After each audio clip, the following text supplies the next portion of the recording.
আজকের ম্যাচ বাংলাদেশ বনাম ভারত, উত্তেজনায় কাঁপছে পুরো স্টেডিয়াম। বাংলাদেশ 3 গোলে পিছিয়ে।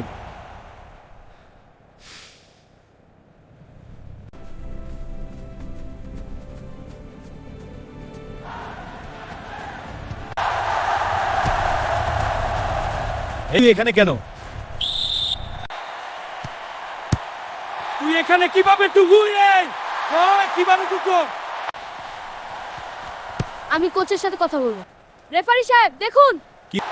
কি হয়েছে? কোচ আমাকে খেলতে দিন। এখান থেকে যা, খেলা চলছে। ফকিন্নি খেলতে আসছে, যা এখান থেকে। তুই এখনো এখানে দাঁড়িয়ে আছিস, এখান থেকে যাবি। আমি আপনাকে জিতিয়ে দিব, আমাকে একটা সুযোগ দেন। যদি না পারিস তাহলে কি হবে? এখান থেকে বের হয়ে যাবি। এমনিতে 3 গোল খেয়ে বসে আছি, তার উপর তুই ঝামেলা করছিস। আপনার হাতে আর 4 মিনিট সময় আছে, ভেবে দেখেন আপনি কি করবেন। আমি আপনাকে কথা দিচ্ছি 4 মিনিটে আমি 4টা গোল দেব। এই 4 মিনিটে যদি 4টা গোল দিতে পারোস তাহলে তুই যা বলবি আমি তাই করব। ঠিক আছে। এই ছোট ঘরে থাকতো গরিব ছেলেটির বাবা ও মা। গরিব লোকটি তার ছেলের জন্য অনেক কষ্ট করছে। মালিক, কয়দিনের মাইনা আগে দেন না, যা এখান থেকে তোর কাজ করতে হবে না। এই চা তৈরি হয়ে গেল, যা বের হ, তুই আর আসবি না। কিন্তু মালিক, আমার কাজ, বের হয়ে যায় এখনই। লোকটির মন খারাপ, সে এখন কি করবে তা বুঝতে পারতেছে না। ছেলেটি স্কুলের মাঠের ভিতর বসে বই বই করে কান্না করছে।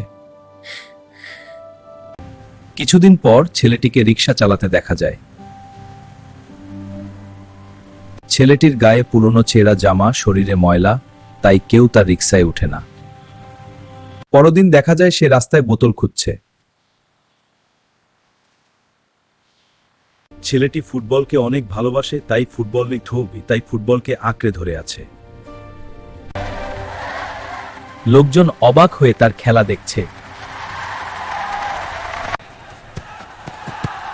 তুই মাঠের নাম দেখে শুনে খেলিস। ছেলেটি অনেক ভালো খেলছে, তার কাছ থেকে কেউ বল নিতে পারছে না।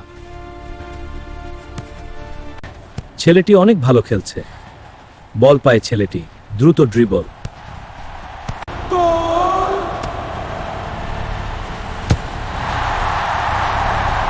বাংলাদেশের গ্যালারি উত্তেজনায় ফেটে পড়ে।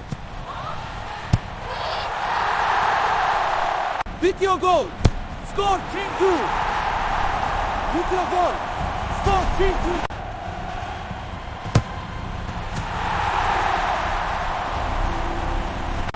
ছেলে বল নিয়ে দৌড়ে গোলকিপার সামনে, ছেলে বল নিয়ে দৌড়ে গোলকিপার সামনে। চতুর্থ গোল, স্কোর 4-3।